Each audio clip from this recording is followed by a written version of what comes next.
ഇപ്പോൾ സംഭവ സ്ഥലത്ത് നിന്നും ആദർശ് ചേരുന്നുണ്ട്. ആദർശ്, ഇപ്പോൾ ക്രെയിൻ ഉപയോഗിച്ച് ബസ് മുകളിലേക്ക് ഉയർത്തി കഴിഞ്ഞു അവിടെ? നിലവിൽ ബസ് ഉയർത്തി, അതിനുശേഷം അതിൻ്റെ ഉള്ളിൽ ആരും ഇല്ല, അതേപോലെ തന്നെ അടിയിലും പുഴയിൽ ആരും കുടുങ്ങി കിടക്കുന്നില്ല എന്ന് ഉറപ്പുവരുത്തി. അതിനുശേഷം ബസ് നിലവിൽ പുഴയിൽ തന്നെ തിരിച്ചിറക്കി വെക്കുകയാണ് ഉണ്ടായത്. അതിനുശേഷം നിലവിൽ ക്രെയിനൊക്കെ ഇവിടെ നീക്കം ചെയ്തിട്ടുണ്ട്. രക്ഷാപ്രവർത്തനം നിലവിൽ അവസാനിച്ച അവസ്ഥയാണുള്ളത്. ഉദ്യോഗസ്ഥരൊക്കെ നിലവിൽ അവസാനിപ്പിച്ചു എന്നാണ് നമ്മളോട് പറയുന്നത്. ആദർശ് അവിടുത്തെ പ്രദേശവാസിയാണെന്നാണ് മനസ്സിലാക്കുന്നത്. അതേസമയം തന്നെ ഈ പാലത്തിന്റെ ഒരു അവസ്ഥ ചർച്ച ചെയ്യപ്പെടുന്നതാണ്. വളരെ ഇടുങ്ങിയ ഒരു പാലമാണ്, പൂർണ്ണമായും രണ്ട് വാഹനങ്ങൾക്ക് കടക്കാൻ പറ്റാത്ത ഒരു പാലമാണെന്നുള്ള. വർഷങ്ങൾക്ക് പഴക്കമുള്ള ഒരു പാലമാണ്. ഇത് ഓൾറെഡി ടെൻഡർ ആയിരിക്കുന്നതാണ് പൊളിച്ചു പണിയാൻ വേണ്ടി. കാരണം ഈ ഒരു തിരുവമ്പാടി ആനക്കാമ്പിൽ റോഡ് എന്ന് പറയുന്നത് നിലവിൽ ടെൻഡർ ആയിരിക്കുന്ന റോഡാണ്. ആ റോഡ് പണിയുടെ ഭാഗമായിട്ട് തന്നെ ഈ പാലവും പൊളിച്ച് ഉയർത്തുന്ന ടെൻഡറും കാര്യങ്ങളൊക്കെ നടപടിയായതാണ്. പക്ഷേ ഈ പാലം അപകടാവസ്ഥയിലായിരുന്നു ശരിക്കും.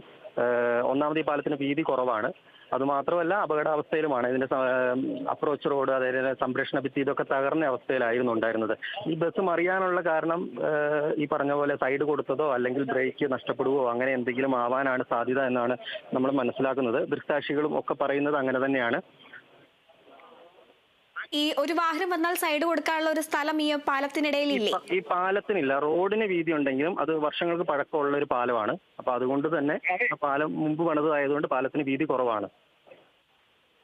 ഒരുപാട് നടപടികളൊന്നും അധികൃതർ ഏറ്റെടുത്തിട്ടുണ്ടായിരുന്നില്ലേ? ഒരുപാട് നാളായിട്ട് ജനങ്ങളുടെ ആവശ്യമാണ് ഇത് പൊളിച്ചു പണിയണമെന്നുള്ളത്. പക്ഷെ അത് ടെൻഡറും കാര്യങ്ങളൊക്കെ ആയിട്ടുണ്ട് നിലവില്. അത് പൊളിച്ചു പണിയാൻ ഈ പറഞ്ഞ പോലെ റോഡിന്റെ നിർമ്മാണത്തോടനുബന്ധിച്ച് തന്നെ അത് ചെയ്യുമെന്നാണ് നിലവിൽ MLA അടക്കം നമ്മളോട് മുമ്പ് നമ്മൾ ചോദിച്ച സമയത്ത് പറഞ്ഞിട്ടുള്ളത്. ഈ പാലം മാത്രമാണ് അപകടാവസ്ഥയിൽ, റോഡും വളരെ അപകടാവസ്ഥയിലായിരുന്നോ? റോഡ് എന്ന് പറയുന്നത് ഇതൊരു ഇറക്കമാണ്. ഇറക്കത്തിൽ കൂടിയാണ് ആ ബസ് വന്നിട്ടുള്ളത്. അപ്പം നിലവില് ബസ്സിന് നിയന്ത്രണം നഷ്ടപ്പെടുകയോ അങ്ങനെ എന്തെങ്കിലും സംഭവിച്ചാവാം. അല്ലെങ്കിൽ മറ്റൊരു ഭാഗത്തിന് സൈഡ് കൊടുക്കുന്ന സമയത്ത് പരിചയമുള്ള ഡ്രൈവർ ആയിരുന്നോ, അതായത് ഇതിലെ സ്ഥിരം പോകുന്ന ഡ്രൈവേഴ്സിനൊക്കെ ഈ ഒരു പാലത്തിന്റെ അവസ്ഥ അറിയാം നിലവിൽ. അതുകൊണ്ട് തന്നെ വളരെ പയ്യൊക്കെ ആയിരിക്കും ഇതിലെ കടന്നു പോകല്. ഒരു ബസ് കടന്നു പോകുന്ന സമയത്ത് മറ്റൊരു വാഹനത്തിന് സൈഡ് കൊടുക്കാനുള്ള ഒരു വീതി ഇതിനില്ല. വീതി കുറഞ്ഞൊരു പാലം തന്നെയാണ്. അപ്പൊ അതുകൊണ്ട് തന്നെ അത് അറിഞ്ഞായിരിക്കും ഡ്രൈവ് ചെയ്യുക. പിന്നെ മറ്റേതെങ്കിലും വാഹനം ഓപ്പോസിറ്റ് വന്നിട്ട് പെട്ടെന്ന് വണ്ടി സൈഡ് ആക്കിയതാണോ ഇതൊന്നും നമുക്ക് നിലവിൽ അറിയില്ല.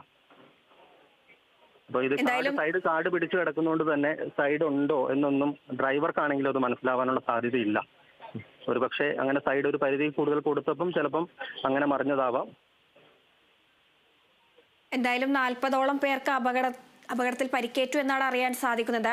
ആദർശിന്റെ പരിചയത്തിലുള്ള ആരെങ്കിലും ഒക്കെ പരിക്കേറ്റതായി ഉണ്ടെന്നാണ് പറയുന്നത്. പിന്നെ അതേപോലെ തന്നെ ഇതിന്റെ അകത്ത് ഒരാൾ മരിച്ചതായിട്ടും സ്ഥിരീകരിച്ചിട്ടുണ്ട്. ഒരു ഔദ്യോഗികമായിട്ടുള്ള സ്ഥിരീകരണം വന്നിട്ടില്ല. അവിടെ പഞ്ചായത്ത് പ്രതിനിധികളുണ്ട്, പ്രസിഡന്റ് അടക്കം ഇവിടെയുണ്ട്. അപ്പൊ അവരോട് സംസാരിച്ച സമയത്ത് ഒരു സ്ത്രീ മരിച്ചതായിട്ട് പറയുന്നുണ്ട്. ശരി, വളരെ നന്ദിയുണ്ട് ഈ നിമിഷത്തിൽ പ്രതികരിച്ചതിന്. ഇപ്പോൾ അപകടത്തിൽ പരിക്കേറ്റ ഒരാളുടെ പ്രതികരണം